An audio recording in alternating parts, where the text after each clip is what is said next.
So, ప్రతిసారి ఇంట్లో గణేశుడిని నేనే చేస్తున్నాననమాట. అంటే నేను 9థ్ క్లాస్‌లో ఉన్నప్పటి నుంచి. అట్లనే ఈసారి గూడా నేనే చేశాను. యూట్యూబ్‌లో ఛానెల్ స్టార్ట్ చేద్దాము అనేసి నేను ఎప్పటినుంచో అనుకుంటున్నాను. బట్ వినాయకుడిని తయారు చేసేటప్పుడు నేను వీడియో తీసుకోలేదు. తర్వాత అనిపించింది ఎట్లాగో స్టార్ట్ చేద్దాం అనుకుంటున్నాం గదా! సో, వినాయకుడిని అప్‌లోడ్ చేస్తే సెంటిమెంటల్‌గా బావుంటది అని. సో, ఇక్కడ నేను కలరింగ్ కోసము వినాయకుడికి పసుపు, కుంకుమ, గంధం, విభూది, తిలకం అండ్ గోల్డ్ పెయింట్ కూడా యూస్ చేశాను.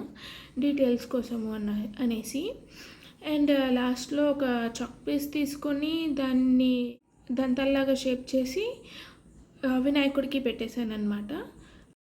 లాస్ట్‌లో అనిపించింది నాకు పంచ కొంచెం డల్ అయింది వినాయకుడిది అనేసి. సో, నేను గంధంతో కొంచెం పెయింట్ ఏసి అక్కడక్కడ గోల్డ్‌తో డాట్స్ ఇచ్చాను.